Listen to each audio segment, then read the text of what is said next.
तो कलीसिया, आज हम जिस टॉपिक पर बात करने जा रहे हैं वो टॉपिक ये है कि हम परमेश्वर को सर्वोत्तम तरीके से कैसे जान सकते हैं। सर्वोत्तम मतलब सबसे अच्छे तरीके से हम परमेश्वर को कैसे जान सकते हैं।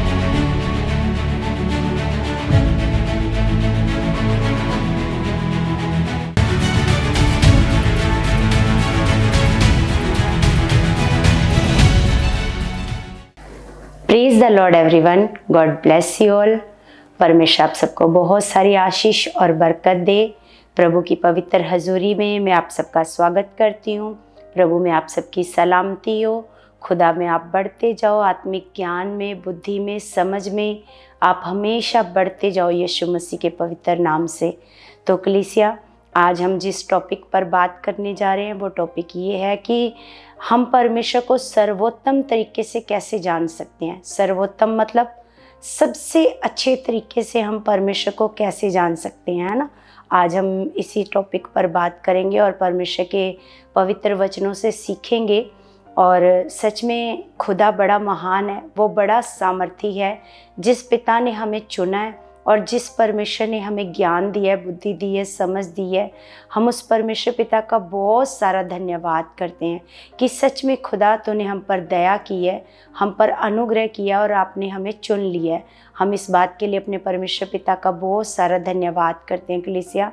तो सबसे पहले हम ये जानते हैं कि जो लोग हैं उनको परमेश्वर के ज्ञान के बारे में पता है। सबको पता है कि सभी जानते हैं कि परमेश्वर है एक, जिसने सारी सृष्टि को बनाया है वो परमेश्वर है। और परमेश्वर के विषय का ज्ञान भी लोगों के अंदर है, क्योंकि ये परमेश्वर ने खुद प्रकट किया है। जैसे हम रोमियो की पुस्तक 1:19-20 में पढ़ते हैं कि सच में परमेश्वर का जो ज्ञान है वो लोगों के पास है, क्योंकि परमेश्वर ने उन पर क्या किया है, प्रकट किया है। जैसे कलीसिया, सब जानते हैं कि परमेश्वर है तो सारी सृष्टि चल रही है, सूरज, चांद, तारे, है ना। जैसे सृष्टि है परमेश्वर की इच्छा के अनुसार चल रही है। जैसे हम देखते हैं नया दिन आता है, मौसम चेंज होते हैं, और हम देखते हैं कि जब एक किसान एक दाना ज़मीन में डालता है तो किस प्रकार उसमें कई दाने उग जाते हैं। तो इन कामों को देख करके लोगों को पता है कि परमेश्वर है, लोगों को परमेश्वर के विषय का ज्ञान पता है। लेकिन लोग क्या करते हैं, परमेश्वर को के ज्ञान को क्या करते हैं, दबा देते हैं। बहुत सारे जो लोग हैं जानते तो हैं परमेश्वर के बारे में, लेकिन उस ज्ञान को वो क्या कर देते हैं, दबा देते हैं। और जो उनकी बुद्धि, उनकी समझ कहती है, वो उस ज्ञान को क्या करना शुरू कर देते हैं, ऐसे प्रकट करते हैं ना। तो सच में कलीसिया, वो उस ज्ञान पर, उन बातों पर विश्वास करना चाहते हैं जो परमेश्वर की ओर से नहीं है।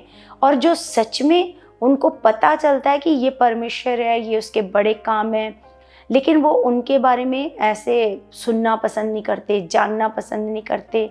लेकिन एक मसीही जो विश्वासी है ना, तो एक मसीही विश्वासी के पास ऐसे परमेश्वर को सर्वोत्तम तरीके से जानने की एक इच्छा होती है।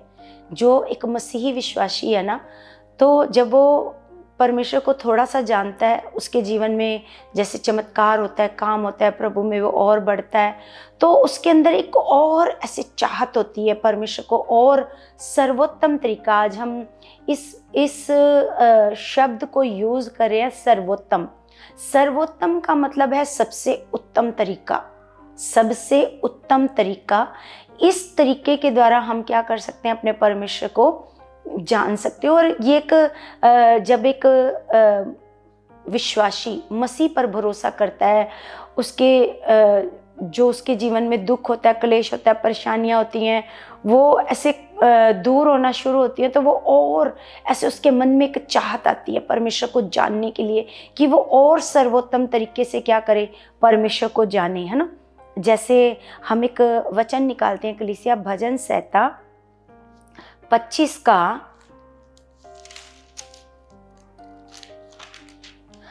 का हम पढ़ते हैं 4। तो 4 में लिखा है, हे यहोवा अपने मार्ग मुझको दिखला, अपना पथ मुझे बता। हम यहाँ पर देख रहे हैं कि किस प्रकार दाऊद परमेश्वर से क्या कर रहा है, विनती करता है, क्योंकि दाऊद परमेश्वर को क्या करता है, बहुत प्रेम करता है और वो और परमेश्वर को जानना चाहता है, परमेश्वर के मार्गों को जानना चाहता है, परमेश्वर की इच्छा को जानना चाहता है, उसकी विधियों को जानना चाहता है। तो सच में वो परमेश्वर से क्या कर रहा है, विनती कर रहा है। वो कहता है, हे यहोवा मुझे अपने मार्ग मुझको दिखला, अपना पथ मुझे बता दे, मुझे अपने सत्य पर चला और शिक्षा दे। ये दाऊद कह रहा है, मुझे अपने सत्य पर चला और मुझे क्या दे, शिक्षा दे, क्योंकि तू मेरा उद्धार करने वाला परमेश्वर है। मैं दिन भर तेरी ही बाट जोता रहता हूँ। क्योंकि सच में एक जो खुद ऐसे प्रभु यीशु मसीह पर जो व्यक्ति भरोसा करता है, सच में उसके अंदर खुदा को जानने की और जिज्ञासा बढ़ती है, और परमेश्वर में बढ़ने की, उसकी इच्छा को जानने की क्या बढ़ती है, ऐसे जिज्ञासा बढ़ती है। तो सर्वोत्तम तरीका क्या है परमेश्वर को जानने का, आज हम यही सीखेंगे कलीसिया।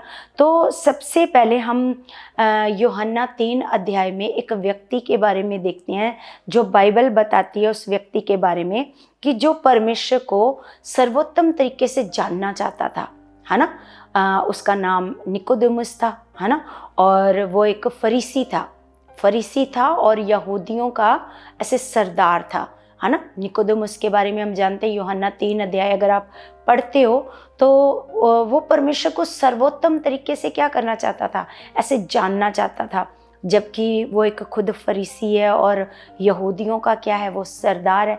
लेकिन वो प्रभु यीशु मसीह के बारे में जानता है कि प्रभु यीशु मसीह परमेश्वर की ओर से आया है। क्योंकि वो, अगर आप वहाँ पर पढ़ो तो वहाँ पर वो आकर के कहता है कि जो काम तू करता है, अगर परमेश्वर तेरे साथ ना हो तो तू कभी नहीं कर सकता, क्योंकि वो विश्वास कर रहा है कि तू परमेश्वर की ओर से आया है ना। तो जो निकोदेमुस है वो ऐसे विश्वास कर रहा है कि प्रभु यीशु मसीह परमेश्वर की ओर से आया है, और ये परमेश्वर की ओर से आया है तो ये सही व्यक्ति है जो मुझे परमेश्वर के बारे में सही बता सकता है। तो निकोदेमुस सही व्यक्ति के पास आया है परमेश्वर को जानने के लिए, क्योंकि निकोदेमुस को ये विश्वास है कि यीशु मसीह कहाँ से आए हैं, यीशु मसीह परमेश्वर की ओर से आए। जबकि हम देखते हैं कि बाकी फरीसी यहूदी वो इस बात पर विश्वास नहीं करते हैं कि यीशु मसीह परमेश्वर की ओर से आए। लेकिन यहाँ पर हम देखते हैं कि निकोदेमुस के मन में परमेश्वर को जानने की बड़ी चाहत है। तो वो क्या करता है, वो यीशु मसीह के ऊपर क्या करता है, विश्वास करता है कि यीशु मसीह परमेश्वर की ओर से आया है। तो सच में कलीसिया, फिर यीशु मसीह भी उसको क्या करते हैं, जैसे उत्सुकता को देखते हैं, निकोदेमुस की उत्सुकता को देखते हैं कि सच में ये परमेश्वर को जानना चाहता है। तो यीशु मसीह भी बड़े धैर्य के साथ, है ना, उसको क्या करते हैं, उसको नए जन्म के बारे में बताते हैं। अगर आप यूहन्ना 3 अध्याय को पढ़ते हो तो वहाँ पर प्रभु यीशु मसीह निकोदेमुस को पूरी तरीके से, अच्छे तरीके से उसको क्या करते हैं, ऐसे नए जन्म के बारे में ऐसे बताते हैं। तो हम देखते हैं कलीसिया कि यीशु मसीह समझाते हैं कि मनुष्य को फिर से नया जन्म कैसे लेना चाहिए ना, और परमेश्वर को जैसे जानने के लिए जब निकोदेमुस आता है परमेश्वर को जानना, उससे पहले प्रभु यीशु मसीह उसको नए जन्म के बारे में बताते हैं। नया जन्म मतलब पवित्र आत्मा से पैदा होना, है ना। तो यहाँ पर प्रभु यीशु मसीह उसको कहते हैं जल और आत्मा से जब तक कोई व्यक्ति ना जन्मे तो परमेश्वर के राज्य में ऐसे परमेश्वर के राज्य को नहीं देख सकता। तो उससे पहले प्रभु यीशु मसीह ने उसको नए जन्म के बारे में ऐसे बताया। अब हम ये देखते हैं कलीसिया कि निकोदेमुस जब प्रभु यीशु मसीह के पास आता है तो वो ये जानता है कि निकोदेमुस ये जानता है कि प्रभु यीशु मसीह में ईश्वरत्व की परिपूर्णता सदैव क्या करती है, वास करती है। जैसे हम कुलुसियों 2 का ऐसे 9 पढ़ते हैं, कुलुसियों 2 का, क्योंकि वो जानता है प्रभु यीशु मसीह के बारे में, विश्वास कर रहा है कि किस प्रकार है ना, प्रभु यीशु मसीह ही हैं जो परमेश्वर के बारे में उसको सर्वोत्तम ज्ञान ऐसे दे सकते हैं।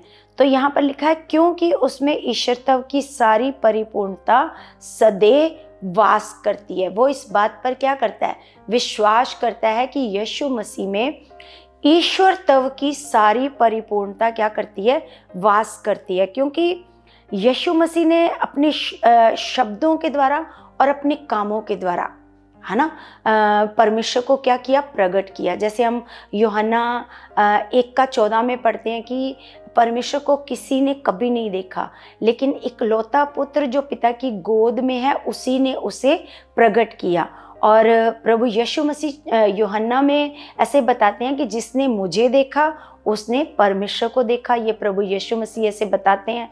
तो हम जानते हैं कि प्रभु यीशु मसीह के बारे में जो निकोदेमुस है वो ये जानता है कि प्रभु यीशु मसीह जो है वो ही है जो अपने कामों के द्वारा, क्योंकि परमेश्वर को तो कोई नहीं देख सकता, क्योंकि प्रभु ने कहा कि अगर तुम परमेश्वर को देखना चाहते हो तो तुम मुझे देख लो, जैसे मैं हूँ, जैसा मैं हूँ वैसा ही क्या है, परमेश्वर है। जैसा प्रभु यीशु मसीह का चरित्र है, जैसे प्रभु यीशु मसीह का स्वभाव है, जैसे प्रभु यीशु मसीह प्रेम करते हैं, दया करते हैं, क्षमा करते हैं, तो प्रभु कहते हैं कि जैसा मैं हूँ वैसा ही पिता है। तो सच में अगर किसी ने परमेश्वर को सर्वोत्तम तरीके से जानना है तो किसको जानेगा, सबसे पहले वो प्रभु यीशु मसीह को जानेगा। क्योंकि प्रभु यीशु मसीह ने यूहन्ना 14:6 में बताया कि कोई भी मेरे बिना परमेश्वर के पास नहीं जा सकता। ऐसे प्रभु यीशु मसीह ने, अगर हम उस वचन को निकाल करके पढ़ते हैं, कलीसिया यूहन्ना 14 का अगर हम 6 पढ़ते हैं तो यीशु ने उससे कहा, मार्ग और सत्य और जीवन मैं ही हूँ, बिना मेरे द्वारा कोई पिता के पास नहीं पहुँच सकता, है ना। लिखा, यदि तुमने मुझे जाना होता तो मेरे पिता को भी जानते और अब उसे जानते हो तो उसे देखा भी है। ये प्रभु यीशु मसीह खुद, क्योंकि परमेश्वर को तो किसी ने नहीं देखा, लेकिन यीशु मसीह को देखा है। तो यीशु कहते हैं कि अगर तुमने मुझे देखा है, मुझे जानते हो, तो तुम अपने पिता को भी ऐसे जानते हो। तो सबसे पहले परमेश्वर को सर्वोत्तम तरीके से अगर आपने जानना है, हम सब ने जानना है, तो आपको सबसे पहले प्रभु यीशु मसीह को जानना पड़ेगा। प्रभु यीशु मसीह को जानो, क्योंकि बिना प्रभु यीशु मसीह के हम अपने परमेश्वर को जान नहीं सकते, क्योंकि परमेश्वर को हम देख नहीं सकते, लेकिन हम अपने प्रभु यीशु मसीह को ऐसे देख सकते हैं। प्रभु यीशु मसीह के कामों के द्वारा, प्रभु यीशु मसीह की बातों के द्वारा, प्रभु यीशु मसीह के प्रेम के द्वारा, प्रभु यीशु मसीह के स्वभाव के द्वारा हम अपने परमेश्वर को सर्वोत्तम तरीके से क्या कर सकते हैं, ऐसे जान सकते हैं। और कलीसिया, अगर हम परमेश्वर को सर्वोत्तम तरीके से जानना चाहते हैं तो अपने प्रभु यीशु मसीह की ओर क्या करें, ऐसे देखें, है ना। जैसे हम यूहन्ना 6 का उसको हम पढ़ते हैं 38, यूहन्ना 6 का 38 को अगर हम पढ़ते हैं तो यहाँ पर लिखा है, क्योंकि मैं अपनी इच्छा नहीं वरन अपने भेजने वाले की इच्छा पूरी करने के लिए स्वर्ग से उतरा हूँ, है ना। यहाँ पर प्रभु यीशु मसीह कहते हैं कि मैं अपनी इच्छा पूरी करने के लिए नहीं, अपने स्वर्गीय पिता की इच्छा पूरी करने के लिए क्या करता हूँ, ऐसे वरन अपने भेजने वाले की इच्छा पूरी करने के लिए स्वर्ग से उतरा हूँ। मतलब यहाँ पर पृथ्वी पर अगर प्रभु यीशु मसीह कुछ भी कर रहे हैं तो इसका मतलब ये किसकी इच्छा है, ये परमेश्वर की इच्छा है। इसका मतलब जो कुछ प्रभु यीशु मसीह कर रहे हैं, बोल रहे हैं, कुछ भी कर रहे हैं, वो कौन, किसकी इच्छा है, वो कौन आपसे बात करना चाहता है, वो परमेश्वर करना चाहता है। वो कौन उन कामों को प्रकट करना चाहता है, वो परमेश्वर करना चाहता है। तो सच में कलीसिया, हम यहाँ पर देखते हैं कि जब एक व्यक्ति पवित्र आत्मा की सामर्थ्य से नया जन्म लेता है तो हम क्या करते हैं, हम अपने परमेश्वर की इच्छा को ऐसे जानना शुरू कर देते हैं, है ना। जब एक व्यक्ति पवित्र आत्मा के द्वारा, जैसे निकोदेमुस को प्रभु यीशु मसीह ने नए जन्म के बारे में बताया कि नया जन्म लेना क्या है, जरूरी है अगर आपने परमेश्वर को जानना है अच्छे तरीके से, है ना। सर्वोत्तम तरीके से अगर आपने परमेश्वर को जानना है तो आपको नया जन्म लेना क्या है, जरूरी है ना। जब एक व्यक्ति पवित्र आत्मा की सामर्थ्य से नया जन्म लेता है, पवित्र आत्मा उसके अंदर वास करता है, तो हम देखते हैं कि वो और परमेश्वर की इच्छा को जानना शुरू करता है। वो और चाहता है कि मैं परमेश्वर को जानूं, समझूं, परमेश्वर की बातें उसको समझ में आनी शुरू हो जाती हैं। वो परमेश्वर पर भरोसा करना शुरू कर देता है। फिर वो घबराता नहीं है, फिर हर विपत्ति में, हर हालात में उसको भरोसा होता है कि मैं अकेला नहीं हूँ, मेरा परमेश्वर मेरे साथ है, क्योंकि वो परमेश्वर को सर्वोत्तम तरीके से जान चुका है। परमेश्वर की योजनाओं को वो सर्वोत्तम तरीके से जान चुका है, क्योंकि परमेश्वर का वचन कहता है कि जो योजनाएं मैं तुम्हारे लिए बनाता हूँ वो तुम्हारी हानि के लिए नहीं है, वो तुम्हारे लाभ के लिए है ना। और अंत में तुम्हारी आशा को क्या करूँगा, पूरी करूँगा। तो हम यहाँ पर जब आप पवित्र आत्मा की सामर्थ्य से नया जन्म लेते हो, मतलब आप पवित्र आत्मा को ग्रहण कर लेते हो, पवित्र आत्मा आपके अंदर आ जाता है, फिर आपको आत्मिक बातें समझ में आनी शुरू हो जाती हैं।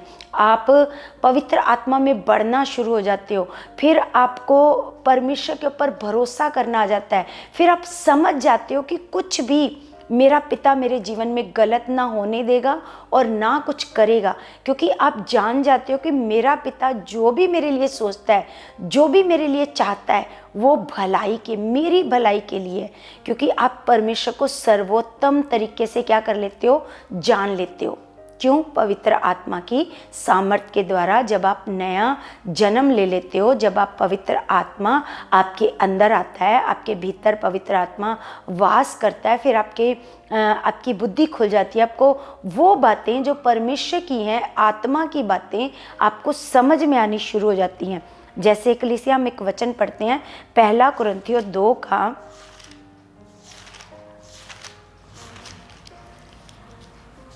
2 का हम पढ़ते हैं 10। तो यहाँ लिखा है, परंतु परमेश्वर ने उनको अपने आत्मा के द्वारा हम पर प्रकट किया, क्योंकि आत्मा सब बातें वरन परमेश्वर की गूढ़ बातें भी जानता है।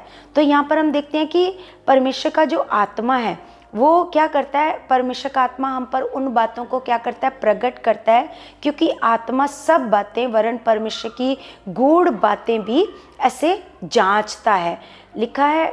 और यहाँ पर अगर हम इसका 14 पढ़ते हैं, 2 का 14, तो यहाँ पर लिखा है, परंतु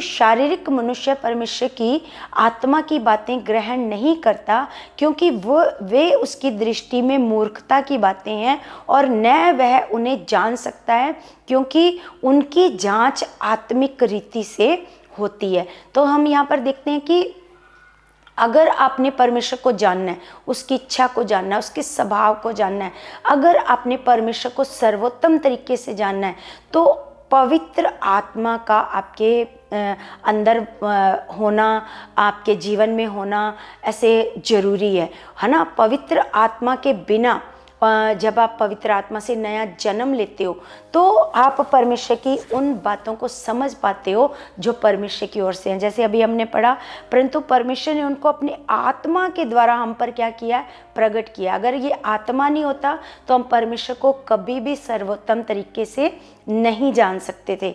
तो आगे लिखा है, क्योंकि आत्मा सब बातें वरन परमेश्वर की गूढ़ बातें भी जांचता है।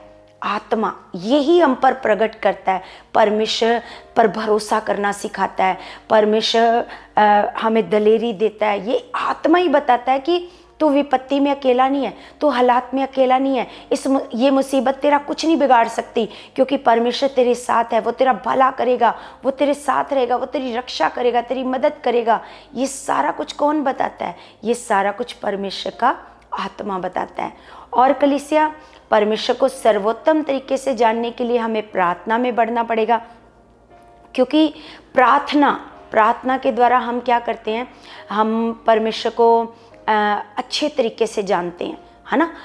प्रार्थना के द्वारा हमारा एक रिश्ता परमेश्वर के साथ मजबूत होता है, और प्रार्थना के द्वारा भी हम परमेश्वर को सर्वोत्तम तरीके से क्या कर सकते हैं, ऐसे जान सकते हैं। और कलीसिया, एक और तरीका है परमेश्वर को सर्वोत्तम तरीके से जानने का, वो है बाइबल को पढ़ना, अगर आप बाइबल को पढ़ते हो, लगातार एक दिन बाइबल पढ़ी तो आप परमेश्वर को सर्वोत्तम तरीके से नहीं जान सकते। अगर आपने परमेश्वर को सर्वोत्तम तरीके से जानना है तो आपको बाइबल को लगातार पढ़ना है। यहाँ से आपको पता चलता है परमेश्वर के मन के बारे में, स्वभाव के बारे में। जैसे हम देखते हैं कि प्रभु यीशु मसीह नाइन नगर में जाते हैं तो वहाँ पर कुछ लोग अर्थी लेकर के जा रहे होते हैं। तो प्रभु यीशु मसीह को पता चलता है कि एक विधवा का औरत है, विधवा का लड़का है और इकलौता ही लड़का है इसका, वो भी मर जाता है ना। तो यीशु मसीह को दया आती है और वो अर्थी को नीचे रखवाते हैं और उस लड़के को कहते हैं कि उठ खड़ा हो जा। तो वो लड़का ऐसे जीवित हो जाता है। तो हम यहाँ पर प्रभु यीशु मसीह के स्वभाव के द्वारा हम किसका स्वभाव देख रहे हैं? हम अपने परमेश्वर का स्वभाव देख रहे हैं, दयालु स्वभाव। क्योंकि जैसे ही प्रभु को पता चलता है कि ये पहले ही विधवा है, इसका और कोई सहारा नहीं है, तो और मतलब ये इकलौता ही लड़का है इसका, तो प्रभु यीशु मसीह को दया आती है, तरस आता है। तो वो उसको क्या करते हैं? ऐसे जीवित कर देते हैं उस लड़के को। तो सच में हम समझ पाते हैं, जब आप बाइबल पढ़ते हो तो आप समझ पाते हो परमेश्वर के स्वभाव को। क्योंकि प्रभु यीशु मसीह को देखकर आपको परमेश्वर का स्वभाव पता चलता है। प्रभु यीशु मसीह को देखकर आपको परमेश्वर का मन पता चलता है, परमेश्वर की इच्छा पता चलती है प्रभु यीशु मसीह को देखकर। तो सच में कलीसिया, जैसे आज हमने वचनों से जाना कि हम कैसे परमेश्वर को सर्वोत्तम तरीके से जान सकते हैं, तो बहुत सारी बातें हैं पवित्र आत्मा के द्वारा, बाइबल पढ़ने के द्वारा, प्रभु यीशु मसीह को जानकर, है ना, प्रार्थना के द्वारा हम परमेश्वर को सर्वोत्तम तरीके से ऐसे जान सकते हैं। तो कलीसिया, सच में मेरा भरोसा है, मेरा विश्वास है, ये जो वचन आज हमने सीखे हैं तो आप भी ऐसे परमेश्वर में बढ़ के, आत्मा में बढ़ के, प्रार्थना में बढ़ के, बाइबल में ज़्यादा मन लगा करके परमेश्वर के आत्मा से आप बुद्धि मांगो, समझ मांगो, वो आपको बुद्धि दे, समझ दे, ताकि ये जो वचन लिखे हुए वचन है ये आपको समझ में आए, परमेश्वर की इच्छा को आप जान पाओ, आप समझ पाओ। तो मेरा विश्वास है कलीसिया, आप जब खुदा के इन वचनों पर चलोगे, इनको अच्छे तरीके से सुनोगे, तो सच में आप परमेश्वर को सर्वोत्तम तरीके से जान पाओगे और गहराई में उतर जाओगे और परमेश्वर को अच्छे तरीके से आप समझ पाओगे। तो मेरा भरोसा है आज के पवित्र वचन आपके जीवन में बड़ी सामर्थ्य से कार्य कर चुके हैं और मेरा विश्वास है कि आप खुदा के मन को, स्वभाव को, इच्छा को आप समझ चुके हो यीशु मसीह के नाम से। तो कलीसिया, हम सब अपनी आँखों को बंद करते हैं, अपने मन को अपने परमेश्वर में लगाते हैं और सब एक मन होकर अपने परमेश्वर के सामने जाते हैं। और मैं आपके लिए प्रार्थना करती हूँ, आपकी बुद्धि के लिए, समझ के लिए, ताकि आप परमेश्वर की आत्मा में बढ़ो, नए जन्म में जो आपको पवित्र आत्मा मिला है, और सिर्फ उसको आपने अपने ऐसे नहीं कि वो आपके भीतर ऐसे पड़ा रहे चुपचाप, नहीं, उसके द्वारा आपने चलना सीखना है, जीना सीखना है। सब हम लोग मिलकर प्रार्थना में चलते हैं। स्वर्गीय पिता, मैं आपका धन्यवाद करती हूँ परमेश्वर जी, आप महान पिता हो, आप सर्वशक्तिमान जीवित पिता परमेश्वर हो, आप जिंदा और जलाली खुदा हो। मेरे स्वर्गीय पिता, मैं आपका धन्यवाद करती हूँ मेरे परमेश्वर जी। मैं तेरे बच्चों को तेरे सामर्थी हाथों में सौंप देती हूँ मेरे खुदावंद पिता परमेश्वर जी। पिता, सच में जो तेरे बच्चों ने वचन सुना है मेरे खुदावंद, सच में एक एक वचन परमेश्वर जी इनके भीतर गहराई से उतर जाए, इनको बुद्धि और समझ मिले मेरे स्वर्गीय पिता। तेरा पवित्र आत्मा इन्हें बुद्धि दे, समझ दे पिता परमेश्वर जी, ताकि एक एक वचन पिता इनके जीवन में फल लाने वाला हो मेरे खुदावंद पिता। एक एक वचन पर चलें पिता, सच में ये प्रभु यीशु मसीह को और भी करीब से जाने, समझे, ताकि ये परमेश्वर को जाने मेरे स्वर्गीय पिता। मैं आपका धन्यवाद करती हूँ खुदावंद पिता परमेश्वर जी। सच में आप अपने बच्चों की आत्मिक आंखों को खोल चुके हो, आत्मिक मन को खोल चुके हो पिता। ये पवित्र आत्मा के द्वारा पिता परमेश्वर जी चलना सीख चुके हैं पिता, ये आपके मार्गों पर चलना सीख चुके हैं पिता, ये आपकी विधियों को, आपकी आज्ञाओं पर चलना सीख चुके हैं मेरे स्वर्गीय पिता परमेश्वर जी। मैं तेरे बच्चों के लिए विनती प्रार्थना करती हूँ खुदावंद, तेरे बच्चे आत्मिक जीवन में बढ़े, बुद्धि और ज्ञान और समझ में आगे बढ़े मेरे स्वर्गीय पिता। मैं सच में खुदा विश्वास करती हूँ एक एक प्रार्थना का उत्तर आपने दे दिया यीशु मसीह के नाम से। आमीन, आमीन। सबको जय मसीह की, जय मसीह की।